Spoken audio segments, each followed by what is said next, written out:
पहले वाले क्लास में हम लोगों ने ऑपरेशन ऑन मैट्रिसेस एंड उससे रिलेटेड एग्जांपल्स खत्म किया है। ठीक है, आज मैं आप लोगों को पढ़ाने वाला हूँ मल्टीप्लिकेशन ऑफ मैट्रिसेस के बारे में। ठीक है, इससे पहले वाले क्लास में आप लोगों ने स्केलर मल्टीप्लिकेशन के बारे में पढ़ा होगा। तो ये वो मल्टीप्लिकेशन नहीं, ये डिफरेंट है। ये दो अलग अलग मैट्रिक्स का आपस में मल्टीप्लिकेशन, जैसे दो अलग अलग मैट्रिक्स का आपस में हमने एडिशन पढ़ा हुआ है, डिफरेंस पढ़ा हुआ है, उसी तरीके से दो अलग अलग मैट्रिक्स का आपस में मल्टीप्लिकेशन कैसे होगा उसके बारे में इसमें पढ़ने वाले हैं। ठीक है, चलो वो डेफिनेशन यहाँ पे दिया हुआ है, उससे पहले थोड़ा सा कुछ समझते हैं। मान लो दो फ्रेंड है, आशीष एंड आदित्य। ठीक है, ये लोग जो है मार्केट में गए दो कमोडिटी खरीदने के लिए, दो चीज खरीदने के लिए, पेन एंड बुक। ठीक है, पेन एंड बुक। अब मान लो, चलो इसको मैट्रिक्स में दिखाते हैं कि किसने कितना खरीदा है। आशीष एंड आदित्य, पेन बुक। ठीक है, तो आशीष ने 2 पेन खरीदा, 5 बुक खरीदा, आदित्य ने 3 पेन खरीदा, 4 बुक खरीदा। अब जिस दुकान से इन्होंने पूछा, मतलब खरीदने के लिए गए, वहां पर उनको बताया गया पेन का प्राइस कितना है। पेन का प्राइस है ₹5 पर पेन, और बुक का प्राइस है, कोई भी एक सेम कैटेगरी ऑफ बुक खरीद रहे, ड्राइंग बुक या कुछ भी मान लीजिए, ₹10 पर पीस। ठीक है, तो हम लोग इस प्राइस को भी एक मैट्रिक्स में शो कर सकते हैं इस तरीके से। ये हो गया पेन का प्राइस और ये हो गया बुक का प्राइस। ठीक है, अब देखो आशीष ने 2 पेन खरीदा है और 5 बुक खरीदा है, तो आशीष का टोटल कितना खर्चा हुआ है। अगर 2 पेन खरीदा है इसने, तो पेन का प्राइस कितना, 5 रुपए करके, तो पेन के लिए इसको तो लग गया कितना, 2 5 जा 10। ठीक है, इस तरीके से दिखाते हैं। आशीष को पेन के लिए कितना बुक लगा, पेन के लिए कितना प्राइस लगा, 2 पेन खरीदा आशीष ने, और इंटू 5, टोटल 10 रुपीज। बुक के लिए आशीष को कितना लगा, बुक के लिए आशीष को लगा 5 बुक उसने खरीदा है और हर बुक का 10 रुपीज करके है, तो बुक के लिए आशीष को लगा 5 × 10। ठीक है, और टोटल कितना लगा अगर पूछे तो हम लोग क्या कर सकते हैं, पेन का प्राइस और बुक का प्राइस को टोटल कर सकते हैं। उसी तरीके से आदित्य को कितना टोटल कॉस्ट लगा, तो आदित्य ने 3 पेन खरीदा, हर एक पेन का 5 रुपए करके है, तो 3 × 5। ठीक है, प्लस आदित्य ने 4 बुक खरीदा है, तो 4 × 10। तो इसको भी हम एक मैट्रिक्स में शो कर सकते हैं। ये क्या है, टोटल कॉस्ट। ये इंफॉर्मेशन हमको बता रहा है कितना पेन खरीदा, कितना बुक खरीदा। ये है प्राइस पर यूनिट, पेन का प्राइस एंड बुक का प्राइस, और ये टोटल कॉस्ट। आशीष के लिए कितना कॉस्ट लगा है एंड आदित्य के लिए कितना कॉस्ट लगा है। तो कितना कॉस्ट लगा है दोनों का, 2 5 जा 10 प्लस 5 10 जा 50। आशीष को लगा 60 रुपीज, 3 5 जा 15, 4 10 जा 40। आदित्य को लगा 55 रुपीज। तो ये जो वैल्यू आया है, सिंपली हम लोग क्या करके लाए हैं, मल्टीप्लाई करके लाया है। ठीक है, ये देखिए, ये इसलिए बता रहा हूँ ताकि आप मल्टीप्लिकेशन का बैकग्राउंड को समझ पाए। ठीक है, कि रियल लाइफ में इसका इस्तेमाल किया जा सकता है कि नहीं, या फिर मल्टीप्लिकेशन अगर करें तो कैसे करें। तो यहाँ पर 2-3 चीज अभी धीरे धीरे हम लोग को खुल के आएगा।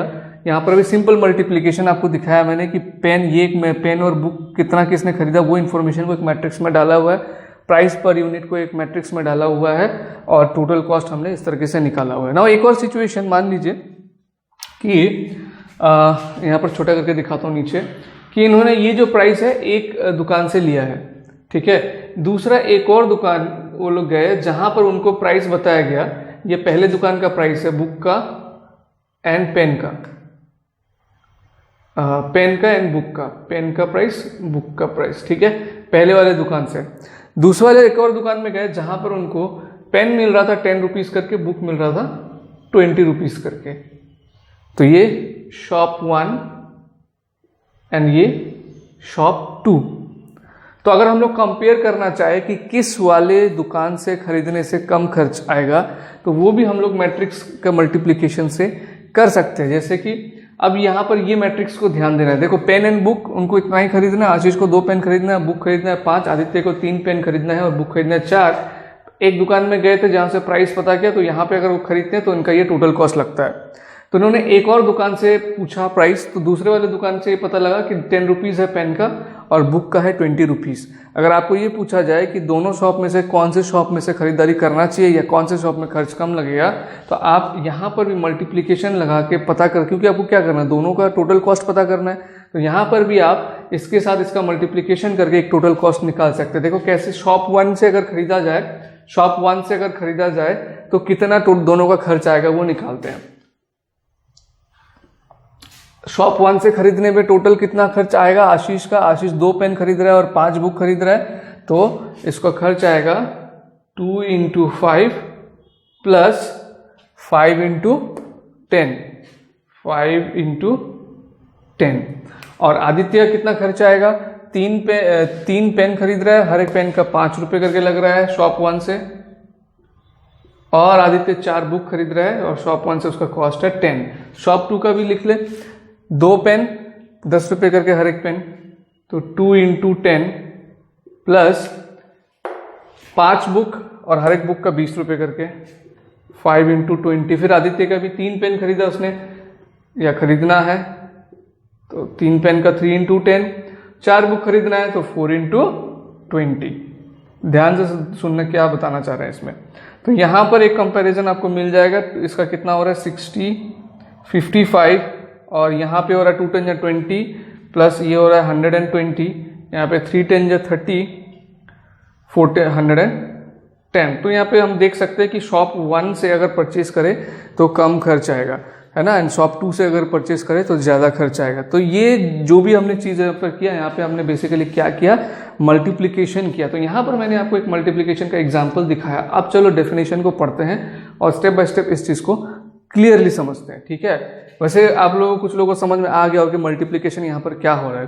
कुछ बातों का यहाँ पर ध्यान रखना है मल्टीप्लिकेशन करने से पहले, ठीक है। क्या क्या है देखो, सबसे पहला बात ये कि product of 2 matrices A and B define कब होगा, इज डिफाइंड, ठीक है। ये प्रोडक्ट कब सक्सेस होगा या संभव होगा, जैसे कि यहाँ पर मैंने सक्सेसफुली आपको प्रोडक्ट करके दिखा दिया, ठीक है। लेकिन ये संभव कब होगा प्रोडक्ट, जब number of column of A is equal to number of rows of B, ठीक है। कहने का मतलब ये है कि एक मैट्रिक्स का नंबर ऑफ कॉलम दूसरे मैट्रिक्स के नंबर ऑफ रोज के बराबर होना चाहिए। जैसे कि देखिए मैंने पहले ये और ये मल्टीप्लाई किया, ठीक है। मैं क्या बता रहा हूं ध्यान से सुनना, 2 मैट्रिक्स को मल्टीप्लाई करना तभी पॉसिबल हो पाएगा जब एक मैट्रिक्स का नंबर ऑफ कॉलम दूसरे मैट्रिक्स के नंबर ऑफ रोज के बराबर होगा। एक का कॉलम दूसरे का रो, ये ध्यान रखना। नंबर ऑफ कॉलम, जैसे कि देखो यहां पर नंबर ऑफ कॉलम कितने हैं, नंबर ऑफ कॉलम 2 है, यहाँ नंबर ऑफ रोज कितने हैं, 2 है। मतलब एक मैट्रिक्स का नंबर ऑफ कॉलम दूसरे मैट्रिक्स के नंबर ऑफ रोज के बराबर अगर है तो ही मल्टीप्लिकेशन पॉसिबल है 2 मैट्रिक्स का, या फिर बोलेंगे तो ही उसका मल्टीप्लिकेशन डिफाइंड होगा, अदरवाइज मल्टीप्लिकेशन डिफाइंड नहीं होगा। उसके बाद मैंने एक और मल्टीप्लिकेशन दिखाया आपको इसके साथ इसका, तो यहाँ पर भी देखो वो क्राइटेरिया फुलफिल हो रहा है। इसका नंबर ऑफ कॉलम कितना है, 2 है, और इसका नंबर ऑफ रोज 2 है, यानी कि ये क्राइटेरिया है प्रोडक्ट होगा या नहीं, डिफाइंड होगा या नहीं। पहले हम चेक करेंगे अगर हमको प्रोडक्ट करने दिया जाए कि एक मैट्रिक्स का नंबर ऑफ कॉलम दूसरे मैट्रिक्स के नंबर ऑफ रोज के बराबर है या नहीं है। बाकी ऑर्डर उनका कोई भी हो, कोई फर्क नहीं पड़ता है इसमें, ऑर्डर का कुछ वो नहीं है, मतलब रेस्ट्रिक्शन नहीं है, लेकिन देखना ही होगा कि नंबर ऑफ रोज एक का दूसरे का नंबर ऑफ कॉलम से बराबर है कि नहीं है, ठीक है।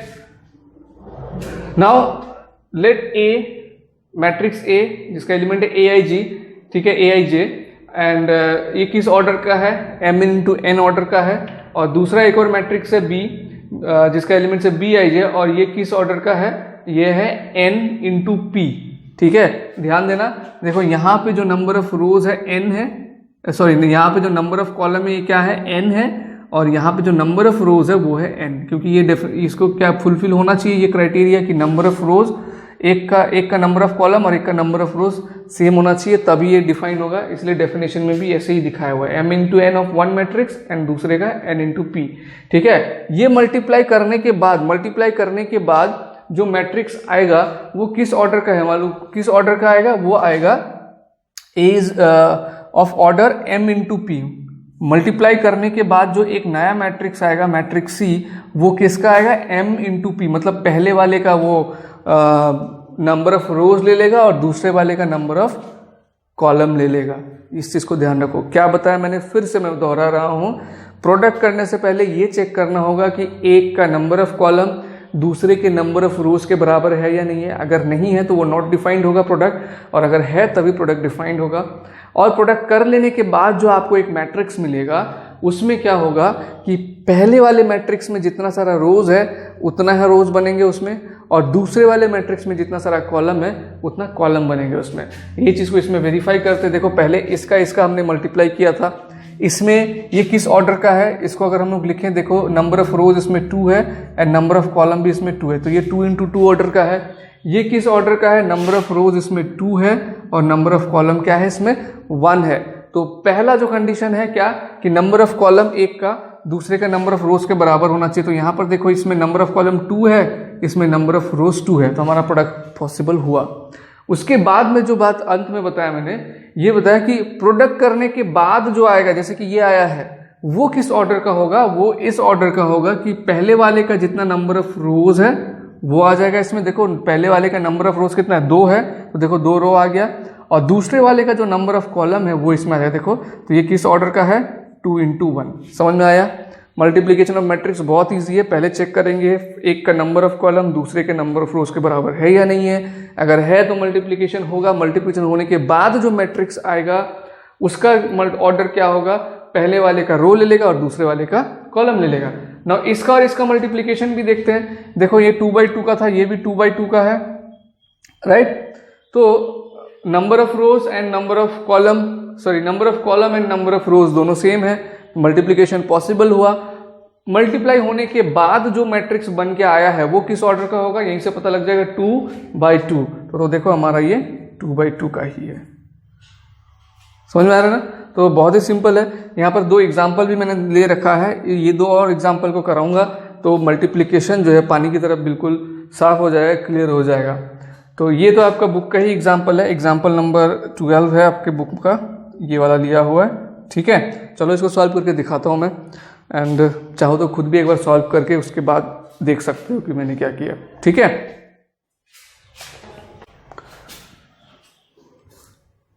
तो चलो पहले ये वाला दिखाता हूं। सी इसमें क्या दिया हुआ है? 1 1 -1 2 0 3 4। किस ऑर्डर का है ये है 2 इंटू 3। और डी क्या दिया हुआ है? डी दिया हुआ है 2 7 -1 1 5 -4। और ये किस ऑर्डर का है?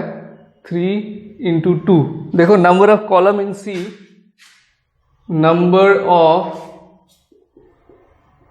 Column in C is equal to, अब देख रहे हो यहाँ पे number of column in C कितना है? 3 है, and number of rows in D कितना है? 3 है, is equal to number of rows in D. So C D is defined है, मतलब हमको प्रोडक्ट करना है। नाउ सी डी कैसे निकालेंगे? चलो इसको दिखाते हैं। अब प्रोडक्ट करने का तरीका वैसे अभी थोड़ी देर पहले दिखाया था, लेकिन अब मैं डिटेल में अच्छे से बताने वाला हूँ कि प्रोडक्ट हो कैसे रहा है एक्चुअली। ठीक है, वहां पर मैंने पेन, बुक, प्राइस से बताया था, थोड़ा बहुत अलग चीज था। यहाँ पर तो ऐसा कुछ दिया नहीं कि ये क्या है ये क्या है, तो हो सकता है कि आपको मल्टीप्लीकेशन को करने में कंफ्यूजन हो। तो क्या कैसे कर रहे हैं यहाँ पर, इस चीज का ध्यान रखना है। यहाँ पर जो एलिमेंट आएगा, देखो यहाँ पर क्या एलिमेंट आना है? यहाँ पर जो फर्स्ट एलिमेंट होगा वो रो 1 होगा एंड कॉलम 1 होगा। यहाँ पर जो हम लोग ऐसे लिखते हैं ना, ऐसे लिखते हैं ना, A11 A12 है कि नहीं, A13, उसके बाद इधर आ गए तो A21 A22 A23। तो यही चीज दिमाग में दोहराओ इसको। फर्स्ट वाले में क्या होना चाहिए? फर्स्ट वाले में रो 1 होना चाहिए एंड कॉलम 1 होना चाहिए, रो 1 एंड कॉलम 1 होना चाहिए। तो मल्टीप्लीकेशन भी इसी को ध्यान में रख के करेंगे। जब हम यहाँ का एलिमेंट लिखेंगे तो ये सारे रो 1 के एलिमेंट को यहाँ का सारा कॉलम 1 का रो 1 कॉलम 1, तो ये सारे रो 1 ऐसे जाएगा एरो के एलिमेंट्स को यहाँ पे जितना कॉलम 1 का यहाँ का रो लेंगे और यहाँ का कॉलम लेंगे मल्टीप्लाई करते समय। ध्यान से समझ लो इस चीज को, यहीं पर ही कंफ्यूज हो जाता है। ये चीज बहुत इजी है लेकिन फिर भी यहीं पर ही कंफ्यूज हो जाते हैं। ठीक है, इस चीज को दिमाग में रखना है। पहले रो होता है फिर कॉलम होता है, तो पहले वाले जो मैट्रिक्स है उसका हम रो का एलिमेंट्स लेंगे और दूसरे वाले जो मैट्रिक्स है उसका कॉलम का एलिमेंट्स लेंगे।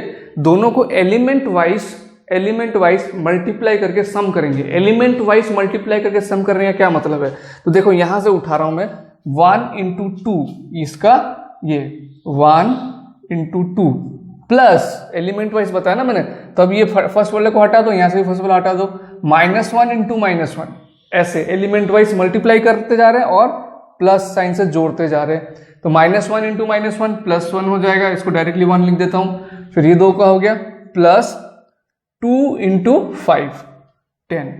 तो ये क्या हो गया, ये पहला वाला एलिमेंट हो गया पूरा।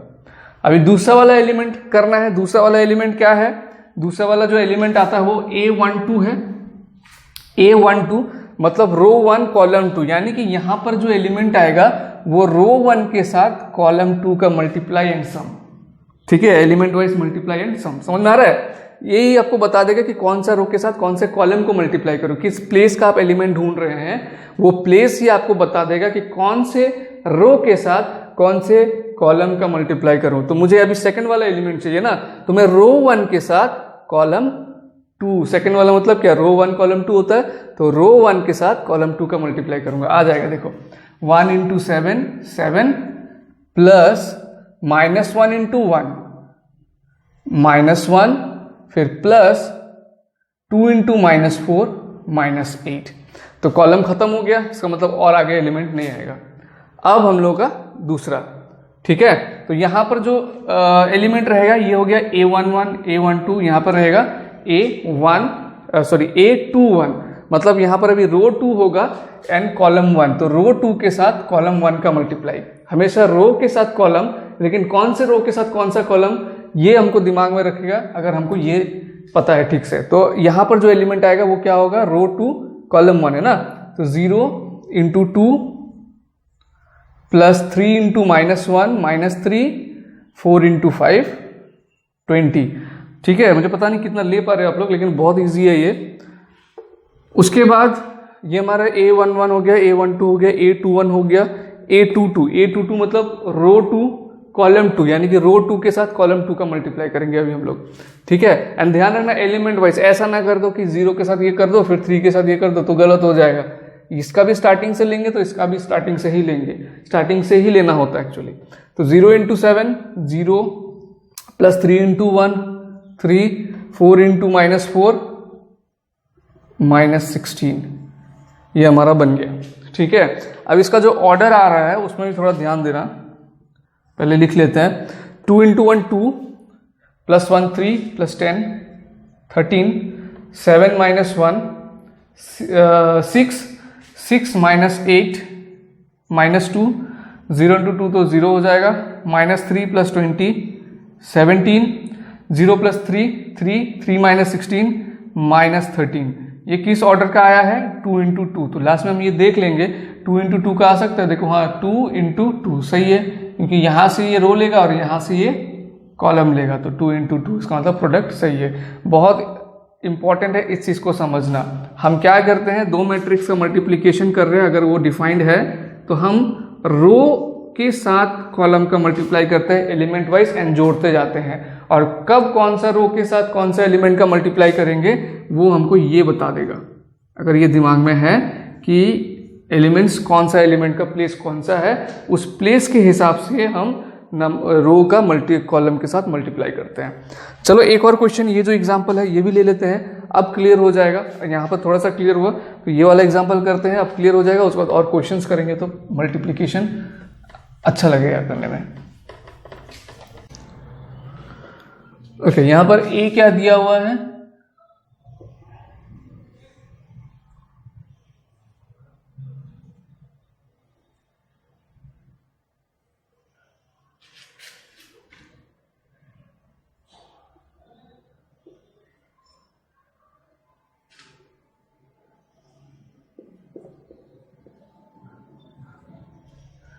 ये आपका 2/2 का ऑर्डर है और ये क्या है 2/3। ठीक है, तो यहाँ पे मल्टीप्लीकेशन पॉसिबल होगा। देखो number of column in A 2 है और number of rows in B 2 है, तो number of column in A is equal to number of rows in B, so A B is defined. Check कर लिया हमने कि ए बी जो है डिफाइंड है, मतलब पॉसिबल हो सकता है। अब ए बी का वैल्यू निकालते हैं। तो सबसे पहला वाला जो प्लेस है वहां पे हम लोग जो एलिमेंट डालते हैं वो उसको बोलते हैं A11, मतलब रो 1 कॉलम 1। तो रो 1 के साथ कॉलम 1 का मल्टीप्लाई करेंगे। ठीक है, तो रो 1 में है 6 9, कॉलम 1 में है 2 7, 6 इंटू 2 प्लस 9 इंटू 7। अभी तो ये मैं स्टेप्स ऐसे शो कर रहा हूं, जब आप सीख जाएंगे पूरी तो आप डायरेक्ट भी लिख सकते थे। 6 इंटू 2 12 प्लस 9 इंटू 7 56, 12 प्लस 50 कितना हो गया, डायरेक्ट बैठा दिया। ठीक है, कर सकते हैं, लेकिन अभी सीखने के लिए हम लोग स्टेप को तोड़ तोड़ के कर रहे हैं। तो ये पहला वाला एलिमेंट हो गया। अच्छा, इसका जो ए बी का जो प्रोडक्ट आएगा वो किस ऑर्डर का आएगा, वो 2 इंटू 3 ऑर्डर का आएगा, यानी कि इसमें 2 रो होंगे और 3 कॉलम होंगे। ठीक है, तो A12 निकल गया। फिर ये वाले प्लेस का निकालेंगे, ये वाला प्लेस का मतलब A12 मतलब रो 1 एंड कॉलम 2। तो रो 1 के साथ आप कॉलम 2 का मल्टीप्लाई करोगे। अभी 6 इंटू 6 प्लस 9 इंटू 9। फिर यहां पे जो एलिमेंट होगा वो A13, तो रो 1 के साथ कॉलम 3 का मल्टीप्लाई करो। 6 इंटू 0 प्लस 9 इंटू 8। ठीक है, तो 3 कॉलम होना चाहिए, 3 कॉलम आ गया और रो होना चाहिए 2। एक रो कंप्लीट हो गया, दूसरा रो कंप्लीट करो।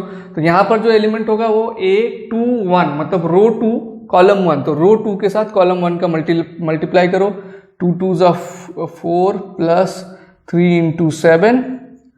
फिर 2 आएगा रो 2 के साथ कॉलम 2। 2 into 2 plus 3 into 9। फिर से रो 2 के साथ column 3। 2 into 0 plus 3 into 8। Okay, तो देखो 6 2 12, 12 प्लस 7 9 जा 63, 63 प्लस 12 75, 6 6 जा 36, 9 9 जा 81, 117, 9 8 जा 72, 6 इंटू 0 0 हो जाता है। 2 2 जा 4 प्लस 21 25, 2 2 जा 4 प्लस 27 31, 3 8 जा 24। ये सही लिखा हमने, ये गलत लग रहा है मुझे। 2 इंटू 6 होना चाहिए यहाँ पे। 2 6 जा 12 प्लस 27 39 एंड 2 0 जा 0 प्लस 24। ए बी देखो 2 इंटू 3 ऑर्डर का आ गया। तो ये हो गया मल्टीप्लीकेशन, बहुत ही सिंपल है। ठीक है, प्रॉपर्टीज कुछ इसका देखना होगा, चलो प्रॉपर्टीज को भी देख लेते हैं। ओके, ये है कुछ इंपॉर्टेंट बातें मल्टीप्लीकेशन ऑफ मैट्रिसेस से रिलेटेड। ठीक है, प्रॉपर्टीज है एंड यहाँ पर कुछ बातें हैं, अभी इसके बारे में हम लोग चर्चा करेंगे। कॉपी में ये नोट हो जाना चाहिए, कॉपी में नोट करके रखना। ठीक है, तो इसको देखने से पहले यहाँ देखते हैं। Multiplication of matrix is non commutative. बहुत इंपॉर्टेंट बात बोला यहाँ पे, मल्टीप्लीकेशन ऑफ मैट्रिक्स जो है वो नॉन कम्यूटेटिव है। अभी जैसे हमने थोड़ी देर पहले जो मल्टीप्लीकेशन किया था ए बी, ठीक है, हमने ए जो मल्टीप्लीकेशन किया था बी के साथ कोई एक वैल्यू आया था। ठीक है, कोई चीज कम्यूटेटिव होता है, मतलब कम्यूटेटिव का मतलब क्या ये समझ लो पहले। देखो 2 इंटू 3 अगर मैं करता हूं तो इसका वैल्यू क्या आ रहा है 6 आ रहा है। ये नेचुरल नंबर बोलो या होल नंबर बोलो, तो इसको अगर हम मल्टीप्लाई करते हैं 6 आता है। इसका ऑर्डर चेंज कर दो, 3 इंटू 2 कर दो तो भी ये 6 आता है। दैट मीन्स वी से होल नंबर्स और natural numbers are commutative multiplication के केस में। ठीक है, लेकिन मैट्रिसेस में एडिशन तो कम्यूटेटिव है, लेकिन मल्टीप्लीकेशन जो है वो कम्यूटेटिव नहीं है। ए बी अगर डिफाइंड है तो ज़रूरी नहीं है कि बी ए बी डिफाइंड होगा, ठीक है। लेकिन इसमें एक एक्सेप्शन है बस, वो मैंने यहाँ पे दे रखा है कि अगर हम कोई डायगोनल मैट्रिक्स का मल्टीप्लिकेशन कर रहे हैं, multiplication of A diagonal matrix, ठीक है, ऑफ सेम ऑर्डर का डायगोनल मैट्रिक्स का अगर हम लोग मल्टीप्लिकेशन कर रहे हैं, डायगोनल मैट्रिक्स याद है, डायगोनल मैट्रिक्स में क्या होते हैं, जो नॉन डायगोनल एलिमेंट्स है, जैसे कि ये अगर डायगोनल मैट्रिक्स है तो ये वाला एलिमेंट का कुछ ना कुछ वैल्यू रहेगा, ठीक है, बाकी जो नॉन डायगोनल एलिमेंट्स है वो क्या होगा, जीरो होगा। तो इस तरीके का अगर मैट्रिक्स है but of the same order, मतलब दोनों जिसका मल्टीप्लिकेशन कर रहे हैं दोनों डायगोनल मैट्रिक्स होना चाहिए एंड दोनों सेम ऑर्डर का होना चाहिए, तो उसके केवल वही केस में क्या होगा, जो मल्टीप्लिकेशन होगा वो कम्यूटेटिव होगा। अदरवाइज इन जनरल जो मल्टीप्लिकेशन ऑफ मैट्रिक्स है वो नॉन कम्यूटेटिव होता है, मतलब A into B matrix A into matrix B करके जो रिजल्ट आएगा, matrix B into matrix A करके वो रिजल्ट नहीं आएगा। क्यों नहीं आएगा, क्योंकि अगर ए बी डिफाइंड है तो बी ए बी डिफाइंड नहीं होगा। चलो एक एग्जाम्पल आपको दे के समझाते हैं, ठीक है। ये एग्जाम्पल ले लेते हैं, एग्जाम्पल 14 है आपके बुक का, एग्जाम्पल 14, ठीक है। बोला है if A is equal to यहाँ पे दिया हुआ है 1 0 0 -1 और b का वैल्यू दिया हुआ है 0 1 1 0, ठीक है। देन ए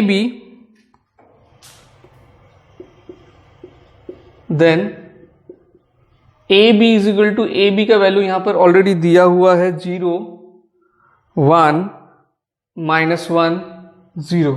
अगर हम लोग बी ए का वैल्यू निकाले तो बी ए का मल्टीप्लिकेशन करने से क्या होगा, देखो तो बी ए का जब हम लोग कर रहे हैं ध्यान रखना होगा, बी का रो लेंगे और ए का कॉलम लेंगे। ए बी करने से हम लोग ए का रो बी का कॉलम लेते हैं, तो बी का जब मल्टीप्लाई करेंगे बी का रो लेंगे और ए का कॉलम, ठीक है। तो फर्स्ट एलिमेंट के लिए फर्स्ट रो फर्स्ट कॉलम का मल्टीप्लाई करो, 0 इंटू 1 0 प्लस 1 इंटू 0 0 ही हो जाएगा ये। उसके बाद first row second column 0 into 0 0 plus first row यहाँ का first row and second column, तो 0 इंटू 0 हो जाएगा ये, प्लस 1 इंटू -1 इधर हो गया -1। Again second row first column 1 into 1 1 plus 0 into 0 0 हो जाएगा। सेकेंड रो सेकेंड कॉलम देखो 1 इंटू 0 0 प्लस 0 इंटू -1 0। तो देखो ए बी और बी ए दोनों बराबर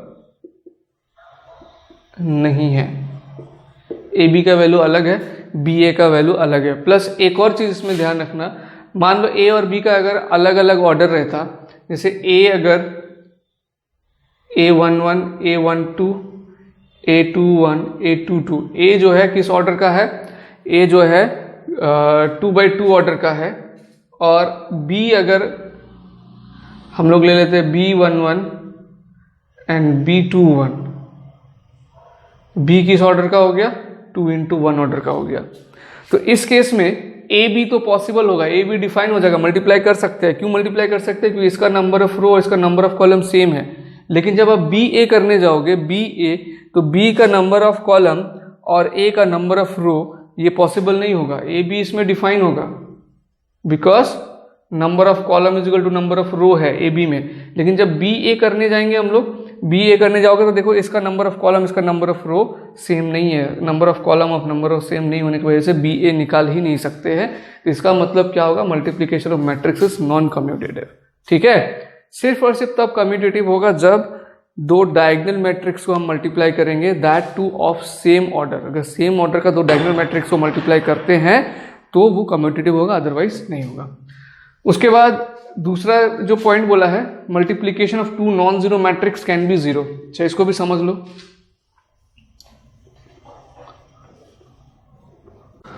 ओके, जनरली या फिर in case of real number हम देखते हैं कि कोई दो नंबर का मल्टीप्लाई करके अगर जीरो आता है, ठीक है, रियल नंबर के केस में बता रहे हैं कि कोई दो नंबर को मल्टीप्लाई करके अगर जीरो आता है तो इन दैट केस या तो दोनों में से कोई एक जीरो होगा या दोनों ही जीरो होगा। जैसे अगर ये a हुआ तो ये 0 होना चाहिए, क्योंकि अगर इसका मल्टीप्लिकेशन 0 है।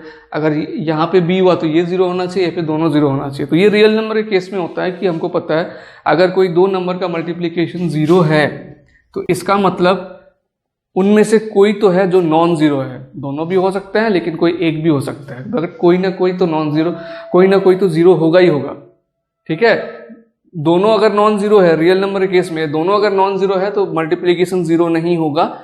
दोनों में से कोई ना कोई जो है 0 होना जरूरी है, तभी 0 आएगा। लेकिन मैट्रिक्स के केस में ऐसा है कि दो नॉन जीरो मैट्रिक्सेस को मल्टीप्लाई करके भी 0 आ सकता है। दो non zero matrix, zero matrix मतलब क्या है? ऐसा मैट्रिक्स जिसके एलिमेंट सारे एंट्रीज के 0 0 0 0 हो, ऑर्डर कोई भी हो, लेकिन अगर सब 0 0 0 है, दैट मीन्स वो जीरो मैट्रिक्स है। तो अगर एक जीरो मैट्रिक्स हम लोग ऑब्टेन किए हैं कोई दो अलग अलग मैट्रिक्स को मल्टीप्लाई करके, तो ये नेसेसरी नहीं है कि उन दोनों में से किसी को 0 होना पड़े। अगर दो नॉन जीरो मैट्रिक्स भी है तो भी मल्टीप्लाई करके 0 आ सकता है, ऐसा पॉसिबिलिटी है। ठीक है, एग्जाम्पल देखते हैं, आपको दिखाते हैं। एग्जाम्पल 15 है आपके टेक्स्ट बुक का। यहां पर a दिया हुआ है 0 0 -1 2 और b दिया हुआ है 3 5 0 0। तो इसमें a b निकालो, देखो इसका वैल्यू 0 आ रहा होगा, a इंटू बी। तो ए बी कर रहे हैं तो ए का फर्स्ट रो लेंगे और इसका कॉलम लेंगे। तो पहला एलिमेंट के लिए फर्स्ट रो फर्स्ट कॉलम लो, 0 इंटू 3 0 प्लस -1 इंटू 0 0। सेकेंड वाले एलिमेंट के लिए फर्स्ट रो सेकेंड कॉलम, तो 0 इंटू 5 0 है ना, एंड -1 इंटू 0 0। उसके बाद ये वाला एलिमेंट के लिए second row first column, 0 into 3 0 plus 2 into 0 0, फिर 0 इंटू 5 0 प्लस 2 इंटू 0 0। तो देखो ए बी क्या आ गया? जीरो मैट्रिक्स आ गया, 0 0 0 0। लेकिन ए और बी क्या है? नॉन जीरो मैट्रिक्सेस है। तो इसका मतलब दो नॉन जीरो मैट्रिक्सेस को अगर हम लोग मल्टीप्लाई करते हैं तो पॉसिबल है कि वो जीरो मैट्रिक्स हो। ठीक है, मतलब कहने का मतलब ये है कि अगर जीरो मैट्रिक्स है कोई दो मैट्रिक्स को मल्टीप्लाई करके, इसका मतलब ये कंक्लूजन नहीं निकाला जा सकता है कि उनमें से कोई ना कोई 0। जैसे रियल नंबर के केस में हम लोग बोल सकते हैं कॉन्फिडेंटली कि दो रियल नंबर का मल्टीप्लिकेशन 0 है, मतलब उनमें से कोई ना कोई 100% 0 है। लेकिन मैट्रिक्स के केस में ऐसा नहीं है, क्योंकि दो नॉन जीरो मैट्रिक्स को मल्टीप्लाई करके भी 0 आ सकता है। ठीक है, नाउ ये प्रॉपर्टीज भी मैं बता देता हूं। उसके बाद इस प्रॉपर्टीज के ऊपर आगे के कुछ एग्जांपल्स है जो जिसमें ये प्रॉपर्टीज जो है वेरीफाई होगा। ठीक है, ओके। तो पहला प्रॉपर्टी बोला है द एसोसिएटिव लॉ। सिंपल जो मल्टीप्लिकेशन है वो एसोसिएटिव है।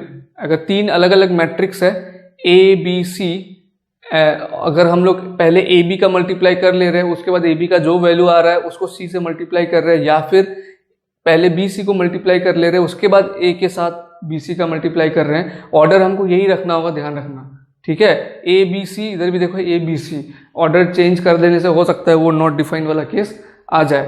तो ग्रुपिंग हम पहले ए बी का कर लिए फिर सी का किए, या फिर ए को रख के पहले बी सी का किए फिर ए का किए, कर सकते हैं, लेकिन ऑर्डर यही रहेगा और ये क्या होगा? एसोसिएटिव होगा। ठीक है, और यहां पर आपको एक लाइन लिखना होगा, व्हेनेवर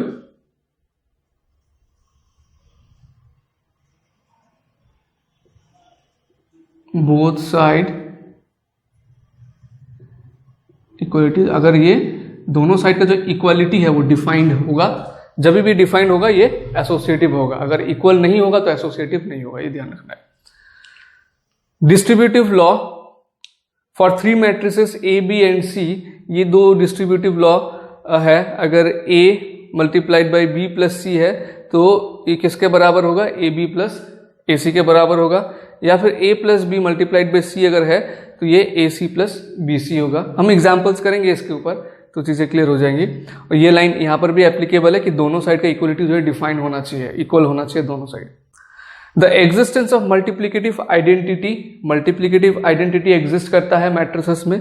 एक मल्टीप्लिकेटिव आइडेंटिटी का मतलब क्या है? अगर किसी कोई नंबर के साथ, मतलब नॉर्मली मल्टीप्लिकेटिव आइडेंटिटी का क्या मीनिंग होता है कि कोई एक नंबर के साथ अगर किसी नंबर को मल्टीप्लाई करके उस नंबर का आइडेंटिटी चेंज ना हो तो उसको कहा जाता है multiplicative identity of that number. जैसे 5 के साथ अगर आप 1 मल्टीप्लाई करते हैं तो रिजल्ट आपका क्या आएगा, 5 ही आएगा। चाहे 5 को आगे मल्टीप्लाई करें या पीछे मल्टीप्लाई करें, इसका रिजल्ट क्या आएगा, 5 ही आएगा। दैट मीन्स 1 क्या है, मल्टीप्लिकेटिव आइडेंटिटी है ना। 5 तो 5 ही रह रहा है इसमें। तो उसी तरीके से मैट्रिक्स के केस में भी फॉर एवरी स्क्वायर मैट्रिक्स, ध्यान रखना है, for every square matrix A, एक आइडेंटिटी मैट्रिक्स होगा ऑफ सेम ऑर्डर, जिसके साथ अगर हम ए को मल्टीप्लाई करें तो हमको जो मैट्रिक्स मिलेगा वो ए के बराबर ही मिलेगा। ठीक है, हर स्क्वायर मैट्रिक्स का एक आइडेंटिटी मैट्रिक्स एग्जिस्ट करता है, जिसके साथ अगर उस मैट्रिक्स ए को मतलब मल्टीप्लाई करते हैं तो रिजल्ट भी ए ही आता है।